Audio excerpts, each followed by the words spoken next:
Hey guys, it's Pete from Pete from Anxiety here. Welcome to today's episode. I appreciate y'all being here so much. Let's talk about a few things real quick. The Pete vs. Anxiety Team Anxiety Facebook group. Are you a part of it? You're not? What are you waiting for? The link's down here in the description down below, or go to Facebook and search Pete vs. Anxiety. Then look for the Team Anxiety team page and join it today. Why not? You can join and help. It'll be great. Yeah, like right now. Hurry up. Stop what you're doing, pause this video, go do it right now. But anyways, let's also talk about the Pete vs. Anxiety YouTube page. If you're here right now, you're probably following it most likely. If not, head on over there, subscribe, be sure to like and comment on the videos and let me know, because all that stuff really helps, guys. I really appreciate it. And help me break the stigma that mental health is talked about enough. But anyways, guys, let's get into today's episode. Hope you all have a great one. Thank you so much again. And as I always say, don't ask how your day is, ask how your mental health is today. Guys, welcome to an exciting episode of Pete vs. Anxiety. My guest today is a licensed clinical professional counselor, a soul guide for highly sensitive women, a business owner in Maryland and Delaware, and she's also the host of the Awaken Your Wise Woman podcast. Please welcome in the one, the only Elizabeth Cush. How are you doing today? I'm doing well. Thanks for having me on your podcast, Pete. I'm excited to be here. Definitely. Well, why don't you let me know a little bit more about yourself, and then we'll get into your podcast and all that great stuff. All right. Well, as you said, I'm a therapist and a life coach or soul support for highly sensitive women.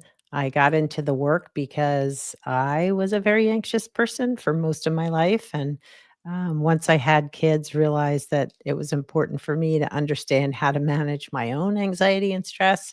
And so went back to school and got some personal therapy and have, been kind of working on managing the anxiety pretty much my whole life that, feels like it's in a pretty good place right now. Yeah, I agree. Mine's in a great place too. But that's the whole reason of Pete versus anxiety is I battle my anxiety every day. So every day is an adventure. Yep. Yep. It is. It is. And it So what often sneaks in when you're not expecting it. So what got you into, focusing mostly on women, like highly sensitive women too, and even at that? It's a very interesting topic to get into.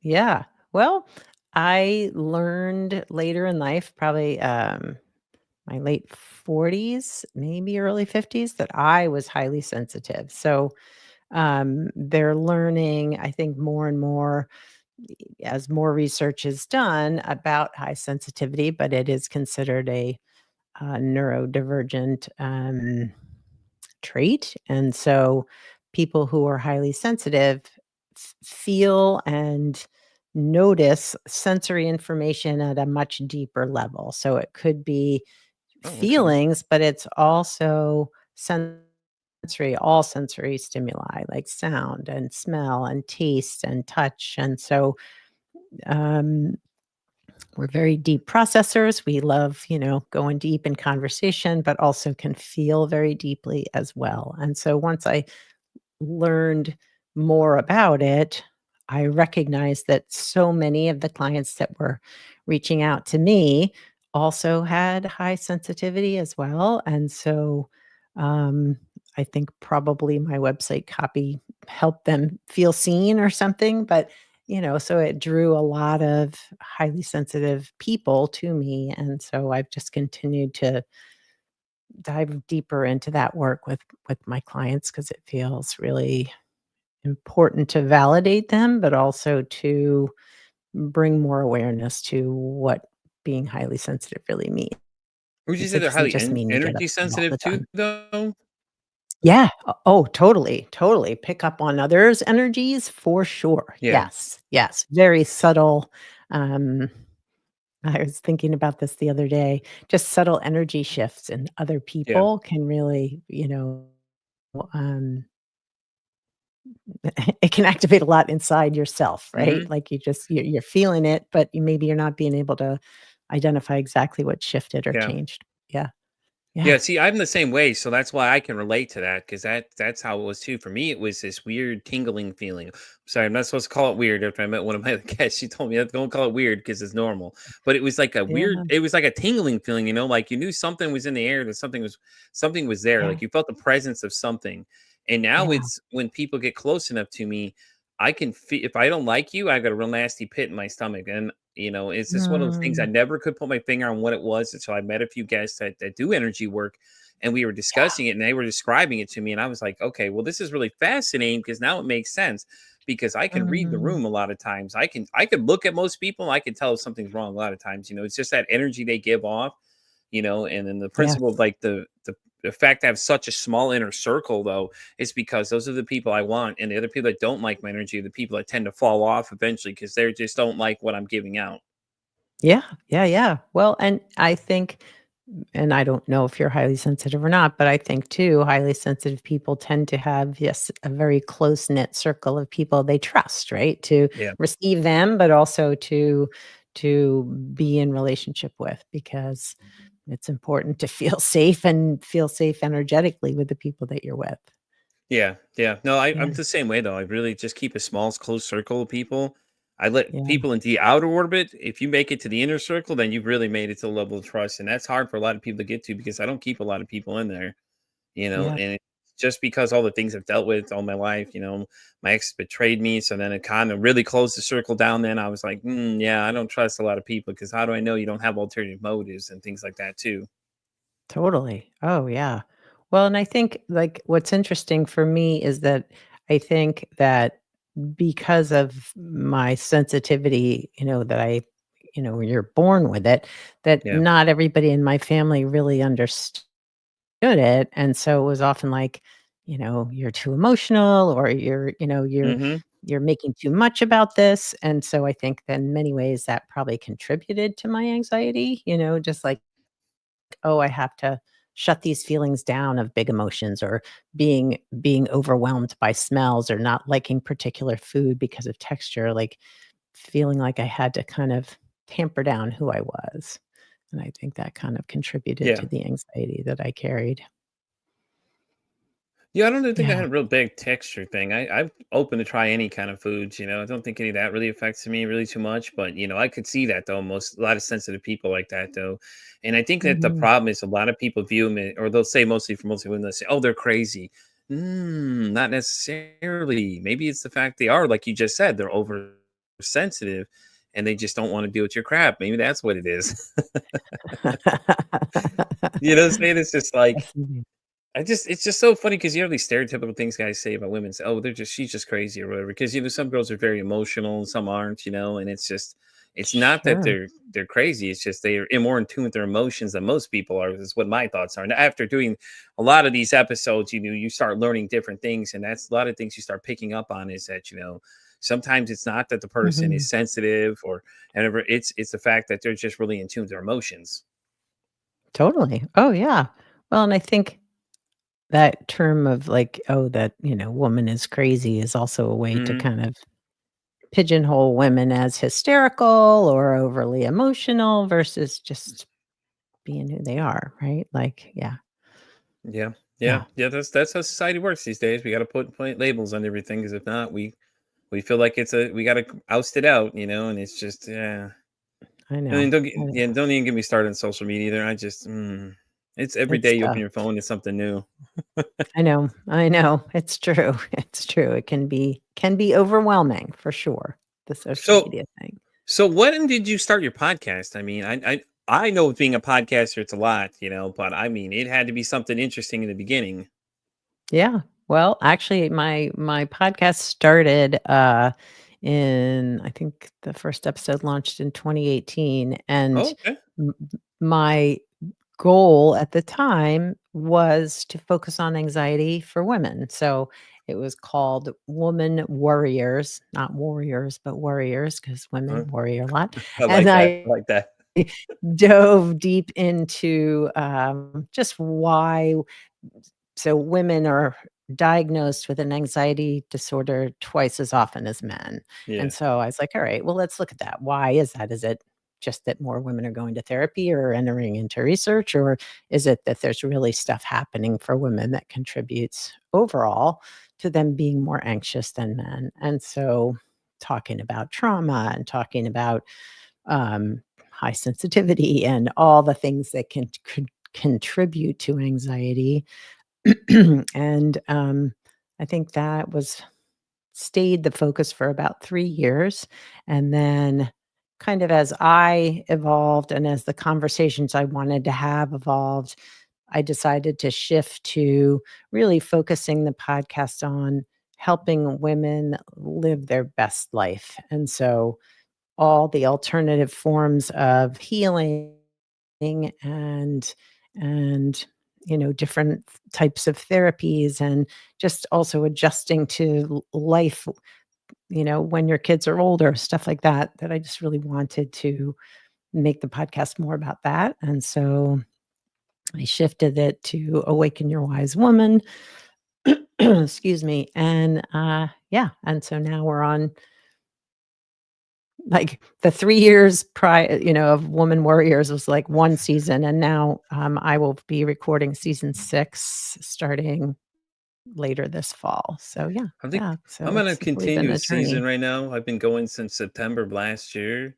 I don't think Yeah. I've only missed like maybe 1 or 2 weeks, but I've have enough interviews set up that it just wouldn't even matter. If I laid them all out and probably into 2026, maybe 2027, Wow. possibly, if you did it Oh my bi-weekly. gosh. But there's Yeah. such a high demand for this conversation. It's crazy. I didn't think like when I started mine, it was just gonna blow up like it did, but it did. Like my phone was going off so much, I didn't know what to Um, do. I was like, this thing just kept going off. I'm like, what the hell? All these people texting me. I don't know what to do. Like I had like 50 plus people in the first like day and a half that already messaged me that wanted to sign up. The show was wow. already booked to the end of the year. By the second week, or the second or third week of the month, actually we started because I started in September going live on the network I'm on now, and Mhm. it was just crazy to see how much demand. It's like, well, damn, all right, well, maybe I'll open another time slot. Let's see what happens. Maybe they'll just pick up some of the overflow. Nope. End of the year as well. So, and it was Wow. crazy because come November, I'm already out to July of 2025. And I'm telling people this, and people are going, are you serious? I'm like, yeah, only on Mondays, my weekly show I'm usually committed to and everything, which I still do. And out to July now. And they're like, really? I'm like, yeah. So at the beginning of the year, I was like, you know what? I'm just going to pop open the books a bit and see what other conversations I can get into. And from there, Mm, it's been a great experience. Like, all these different people I invite to come on, you get all these different views and different conversations, and you find a lot of interesting conversations that happen a lot of times. I've done like I did yeah. an episode where I actually read the book of breast cancer memoir woman had wrote, and I was like, it was really good. I read the whole thing. I was like, this is great. I said it got real raw and gritty. So like I don't stir away from any conversations here Mm, whatsoever. I talk about everything. Everybody's got something yeah. that I legitimately feel makes sense. Like they don't go too extreme. Like I've had a couple people go a little extreme off the tangent. I was like, yeah, I think we're going a little off our base of what we're trying to do here. But I invite everybody to come join this conversation. It's been great. Season wise, Yeah. I don't even know how many can break this up in season. Maybe every year is going to be a new season. Well, and not everybody does seasons. It just worked for me because Yeah. the amount of effort and work that goes into doing a podcast, Hmm. and like you said, the booking and your time and getting the episodes up and out, like I realized that I needed to take a break from my own stress and anxiety levels. So now I take summers off for the most part. I'll re-release some episodes, but yeah, I'll take summers off and then start new live, or brand new conversations again in the fall. So yeah, I think it's just different for everybody. Yeah. Yeah. And I do absolutely no planning half the time when I talk to people too. So most of this is just authentically me, which has worked Mhm. out just fine. Yeah. I mean, Yeah. I keep a lot of conversations going, no problem. So I find it very interesting though when people pick certain areas. I like it because I think it's interesting because a lot of people go, oh, well, they're only worried about men or they're only about women. It's like, but yeah, but think about what they're doing for these different groups of people though. Like, Mm, these ladies need some help. She's focusing on what these ladies need. Like, obviously, she's fitting a niche. It's just like, yeah. anytime you're selling something to somebody, it's like you gotta fill a need for something. Is always the thing they always tell you. Well, you got to fill that gap where somebody needs something, and like yours is focusing on the high sensitive ladies. Mine is mental health, and I cover pretty much every topic and Yeah. things like that too. And I think a lot of people don't realize how much extra work goes in because a lot of people tell me they want to start a podcast, and then I give them a list. I'm like, okay, well, here's some things to consider. 10 things on this list, and then they don't come back and talk to you after it. Well, I Well, just read I just read a statistic that most podcasts don't make it past episode 8, that yeah. people will do 8 episodes and that's it. That's the And there's end. 8, some say 20, they don't make it past that one Okay. either, but I think 20 is shooting it for a lot of people because once they get into it, they figure out how much planning it takes for some of these, and it's in you got to Uh, storyboard a lot of things, and depending on what yep. your topic is, and I tell people the same thing always that I was always told by somebody, it was just stay consistent. Like if you're going to be on a certain time, unless you have to miss it for some reason, Right. That's it. Other than that, stay consistent with when you're doing things like drop new episodes on these days and things like that too, and all this other different stuff. And Mhm. it's a lot of work, man. People don't realize how much work. Because people ask me if I sleep, and I don't know what that is right now either. Yeah, it is a lot of work, but it is, as you said, it's really, I find the conversations are what keep me going, right? Yeah. It's really Oh, I agree. amazing to meet people across the world that are doing great work and have great stuff to share. So, do you have any publications coming up by chance? I don't. I've been considering, I write a blog, so that is Okay. always being published. So, yeah, so I do a monthly blog. There was a time where I wrote a weekly blog, but I can't keep up with that now either. But, yeah, so I do a monthly blog and, just thinking about how I could use the stuff I've written so far to either put into a booklet or a book, but just haven't taken the leap yet to do that. But yeah, but mostly write about mental health and sort of managing life as it arrives on our doorstep, things that can throw you for a loop and ways to help manage whatever might come up along the way. Yeah. Right. Oh no, I agree definitely. I had Yeah. another And question for you. I'm trying to think what it was now. Here it is. yeah, and I'm So, very open. Yeah. okay, so my question for you is I know you noted as one of the questions you'll answer is why self-care isn't selfish and it's necessary. I think this is a very interesting topic because every time you bring it up, I think selfish is the biggest thing you hear. Do you have a feeling on why people think that that's the reason? Yeah, well, I think often, um, our culture, it sort of raises us, for many of us that at least live here in the United States, that selfless is really what's important. We should be focusing on other people's needs, that our needs should be subjugated to others. I think for women in particular, that's a theme we hear from young adulthood or whatever, even young child, that other people's needs matter more than ours. And the thing is, like, if we're not taking care of ourselves, how are we going to take care of anybody else, right? Like, if we're struggling, if we are depressed or anxious or have mental health issues and we're putting all our energy into taking care of other people, or even if we have an illness, right? That it's really hard to be a good caregiver or even just be a good friend if we're struggling. And so I think a lot of people see self-care as like, I'm gonna go away for a weekend by myself, or I'm gonna go get, I don't know, a massage every week. But really, it's the small steps that matter the most in self-care. Like, are you eating healthily? Are you hydrating?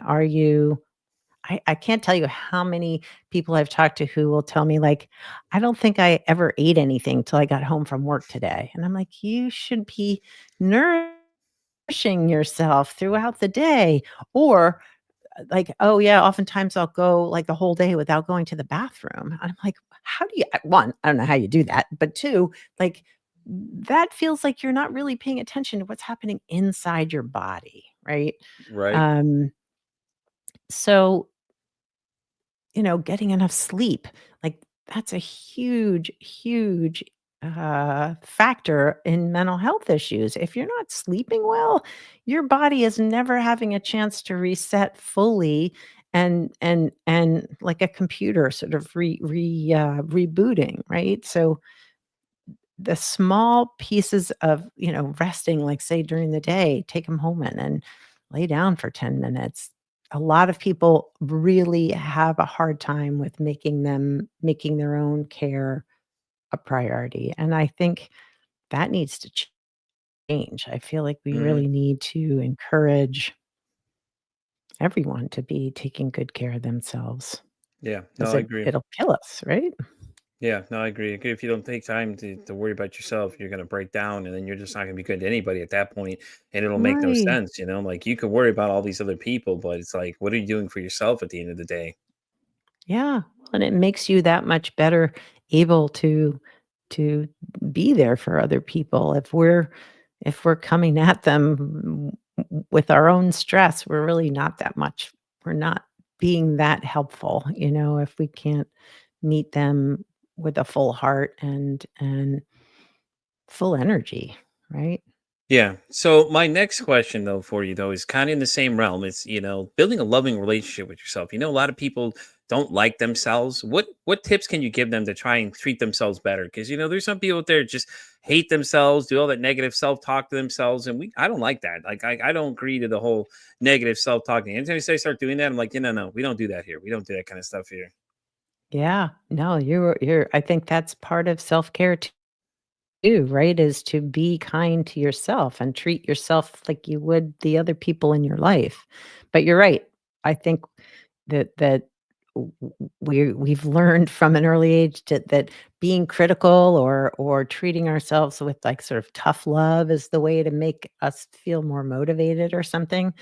But often that backfires, right? If we're Yeah. yelling at ourselves or criticizing ourselves all the time, that can just, one, create a lot of anxiety, but it also can just shut you down so you don't want to do anything. It's not motivating at all. And I think research is showing that if we can meet ourselves with compassion and care and kindness when we make mistakes or when things don't go well, that we're much more likely to be able to move beyond them and do things differently the next time, right?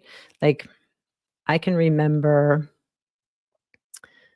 when I first started out as a therapist and talking with my, I'm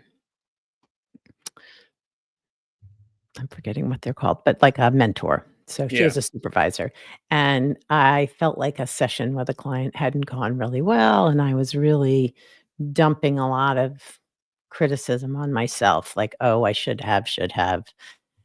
And she suggested, I don't know if you're familiar with Kristen Neff. She's a psychologist, but has done a lot of work on self-compassion. She has a book and a website and does a lot of trainings and stuff. And she suggested I look into that. And like the whole concept of treating myself like my best friend, I was like, what? Like that can't be that's not real. And it shifted. It changed so much for me. Like, I began practicing to meet myself with kindness, with compassion.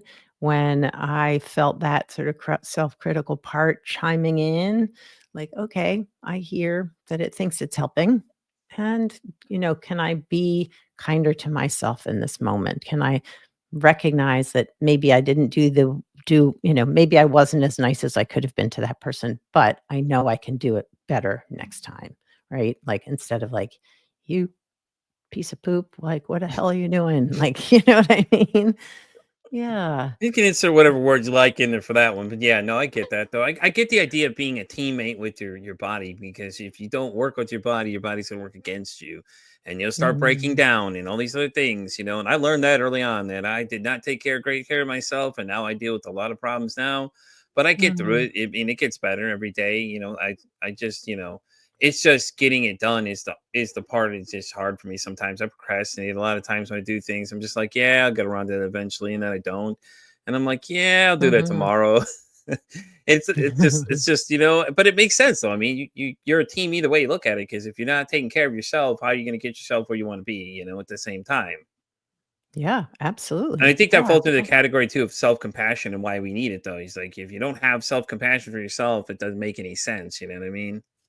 Yeah. Well, I mean, you are your best resource, right? I mean, your Hmm. body, your Yep. heart, your soul Yeah. is your most valuable resource, and we often treat it like it doesn't matter, like it's just sort of, I don't know, like not real somehow. So I have a question for you though. So if somebody's in a relationship with somebody that happens to be highly sensitive, what are some Mhm. tips you can give them to help better deal with them? Sometimes it may be a little too much for people. Maybe give them little tips like, hey, listen, these are some things you can do to make it easier, or things you should look out for to make sure you can try and be in front of it Mm. so you can try and manage it so it doesn't get out of hand. Yeah, that's a great question. So I think one of the best things you can do is to get a better understanding of what being highly sensitive is and recognize through, learning that it's a biological trait. It isn't something we choose to do or not do. It's or feel or not feel. It's just who we are, how highly sensitive people are. Yeah. And so there's a I think it's called HSP or hsperson.org has a lot of research and if you think you might be highly sensitive, there's a quiz there that you can take, but it just provides a lot of sort of openness about what it means to be highly sensitive, but also yeah, and to recognize that this isn't necessarily a choice, it's just who we are. But each person who is highly sensitive has different variations of the trait, right? Like for Yeah. me as a kid, tactile, like touch stuff, I was super sensitive to different types of fabrics, how clothes felt on my body. And I think it caused a lot of distress for my mother because she never knew what was going to work or what wasn't. So getting dressed each day was a struggle. Um, I think if she had better understood, my personal sensitivities, it would have helped a lot in our relationship, but also it wasn't very well known back then. So, Right. and maybe not known at all. I think it was the 80s where it really became more grounded in research and Yeah, but so you got to to think about to it though, because where you were a child, mental health is different versus today. If you look at oh, it, I'm sure you've huge. seen a major change in things like that because they didn't know a lot back then. I know that much, from this conversation I've had with other people. It's like if you compare the two, it's like, whoo, man, the things that they thought to what they know now. It just makes you laugh because you're like, well, wow, damn, I didn't know we didn't know this, but that's really what it was. I know like shell shock used to be PTSD, and now I Yep. was told that they're trying to change PTSD to PTI, which is post traumatic injury, I believe is what they were saying it was supposed to be, things like that too. And I Okay. was like, okay, well, that was interesting. But they're always trying to change all the acronyms. Well, I mean, they did it with what was it, multiple personality disorders, now DID instead, and they changed that Yep. one around, and it was just like, okay, well, I get it because multiple personality disorder kind of gives off a little different than what it actually was. And I think I love the point where you point out that it's different in everybody because when you comes to different people you meet with these different diagnoses and things, you find that each one of them deal with different things. You could read these things in a Absolutely. book all day, but when this person's physically in front of you, they show different traits versus everybody else. And I thought that was always interesting because we've had some people on the show with interesting characteristics like that. Like we had multiple people Mm, who've had BPD, and if you ask okay. each one of them, they all had a different answer to how it affects them. Like, one said she questioned herself every single day. She gets to question herself in the mirror. The other one had a different answer. This person had a different answer. And it was so unique because it was so interesting because it's like, okay, well, that's interesting to see because you could read these in a book all day, but now you have the physical person in front of you. This is even Yeah. better because now you can see and you can show other people, like, hey, listen, just because she has BBT or he has BBT, it's different for each person that they get different things. Absolutely. Well, and I think the more we learn about mental health, the greater um, I feel like understanding we have for it. As you said, it's different Yeah. for each person, but also, sort of the whole diagnostic criteria can feel for some people it can be a relief like okay now I know I understand myself better and what I need to do to work on myself but there are also downsides to the diagnosis too because there can be especially with like DID right that it may frighten somebody to hear that this person has learned how to dissociate, because of trauma. And reality is, it's just like we all, I believe, we all have different parts of ourselves. Like we have our self, our soul, and then depending on how we were raised and what experiences we had through childhood, different parts of us get activated either in a more extreme way or less extreme way. So I had an incredibly loud, highly critical part for a long time until I learned to understand that it was really just trying to help me navigate the world, right? And didn't want me to get hurt or make mistakes. And so that has quieted down now that I've been working on self compassion. But I think what's interesting is there's a type of therapy, a model of therapy called internal family systems, which is really about working with our childhood parts and our inner child and our all of the parts that within us that work to make us function in the world in a way that helps us feel like we're on top of things, and Yeah, but sometimes they're extreme. what makes it different from other forms of therapy, though? I mean, ISF. What's the difference from everything else? Give people an example so they know what the clear the differences are between them. Yeah. So with internal family systems, there isn't a they shy away from or have moved away from diagnoses, right? So say for instance, a person with bipolar disorder in internal family systems, they see that person as a collection of parts, right? Like a system of parts. And so within bipolar disorder, you may have a part that's more impulsive and risk taking and but also has moments of also have parts that can be really depressed or sad, and these parts learned how to navigate the world probably from a chaotic childhood. So there are wounded parts that are beneath these more extreme parts that need healing. So basically, the model of the therapy works with all the parts that are out there protecting us, like maybe our extreme, what they call firefighter parts, but like the addictive parts that turn to substances to help us numb, or the dissociative parts that kind of take us out of everyday life because it's just too painful.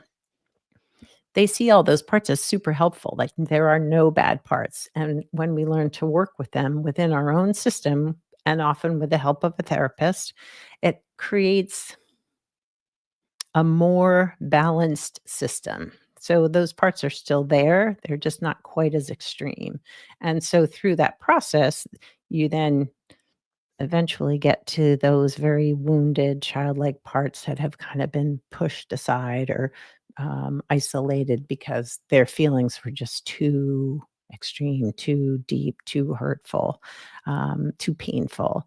And so then healing those wounds from those child parts releases the system to feel in a way more at ease because those pain points have been healed that have been stored away for such a long time, if that makes sense. Hmm. So the the model is really seeing you as a whole person, as a whole system of parts, none of which are bad, but as we get to know them and understand them in kind, compassionate ways, it soothes the whole system to function in a way that feels more uh, integrated. Yeah. Yeah, it sounds Yeah. like it though. I like the idea that they don't do anything with diagnosis because I feel like sometimes people take it and run with it. They'll just say, "Oh, that's well, they use it as an excuse a lot of times. Well, I have anxiety, that's why I can't do this." I'm like, but is it really though? I think Yeah. that's just what you're dealing with versus an actual, what identifies you. Because I feel like a lot of people take and run with it a little Yeah. too much, and it's like you got to stop. No. Like it's something you deal with. It's not something that owns you, and it's not your identity as a person. And I feel like too many people Right. do that.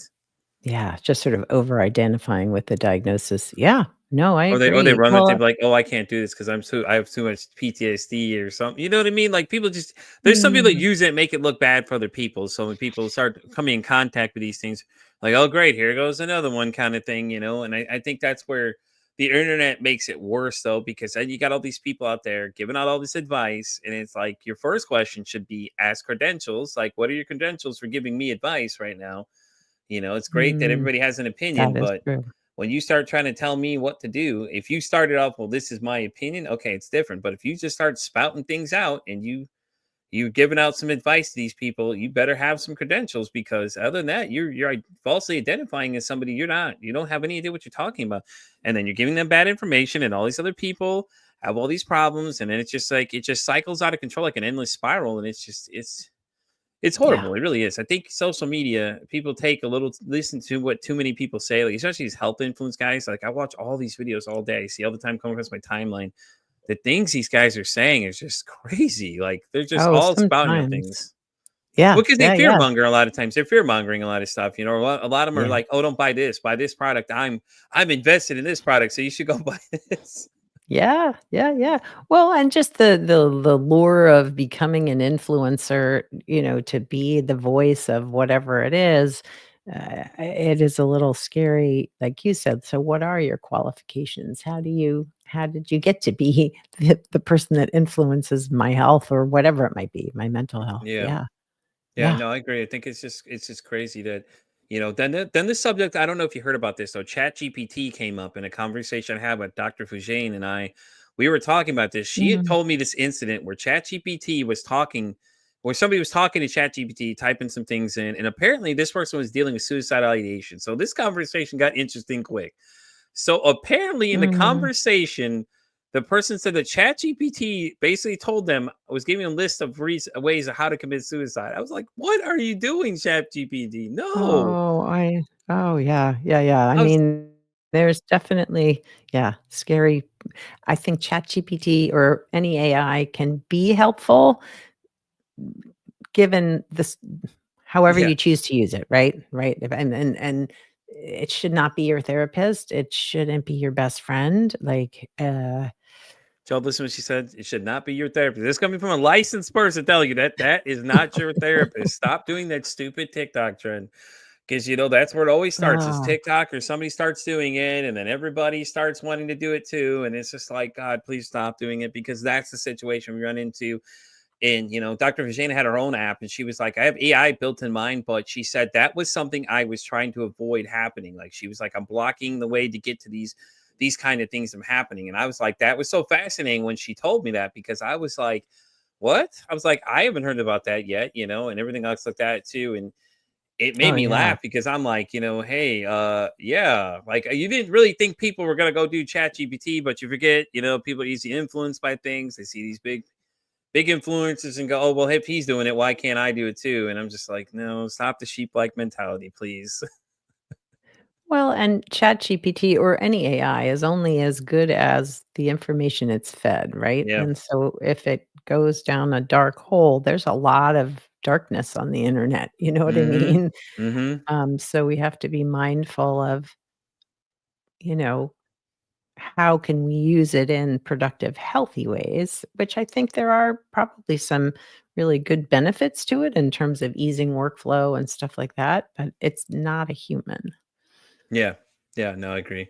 All right. Well, we're gonna get to the part of the show we normally get to later on, but Liz has somewhere to be here in a little bit, so we're gonna jump to the really interesting questions. A question I ask comes in from a friend of mine who runs a shop podcast called "The Shit That Goes On in Our Heads." When she and I Mm. interviewed, her question to me was, Pete, if your mental health had a song, what would your song be? So my question to you is the same thing. If your mental health had a song, what would that song be?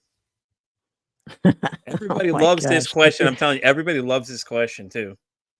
Uh, well, it's funny because I think my brain uses songs to send me messages about where my mental health is. So sometimes I wake up in the middle of the night with a song playing in my head. I'm Mm-hmm. trying to Me too. remember what song was playing in my head 2 nights ago, which would not stop.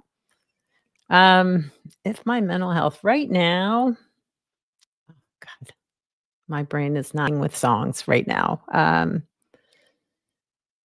You can't always get what you want, but sometimes you get what you need. Rolling There you Stones. go. There you That's a go. good one. I like that one. No, see, because I asked you that question and they all have the same response. They're like, man, that's a good question. I said, I know, isn't it? It's really interesting to hear people's responses, because when I did mine, I gave them many different answers, but it changes. But I have that same thing though. Like there's some song You always playing in my head at some point. It'll just start, I'm gonna grab it and just click, and I'll just start randomly singing out loud all of a sudden. Because I work yeah. overnight, so like I work all night most nights, except for Mondays and Tuesdays, or Sundays and Mondays, my days off. So when I'm there, I'm usually just outbursting songs. And this one girl I work with, she goes, "Is that even a song?" Yeah, here you go. It was the Armor Hot Dog song. Was one of them. I got caught in my head.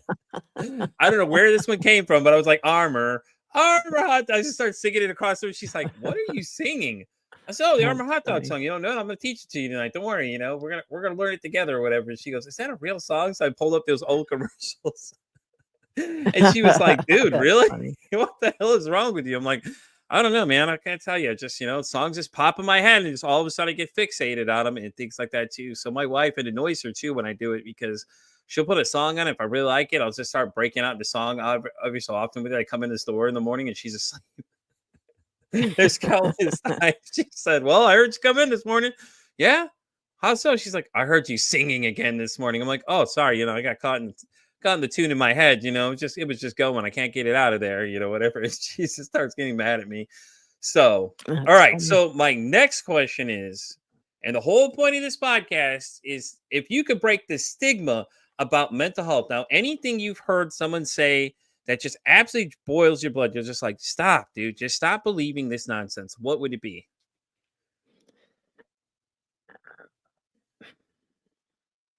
I think that we're too old to heal. Like, "Oh, I've been this way my whole life. I'm never gonna get better. I'm never gonna heal."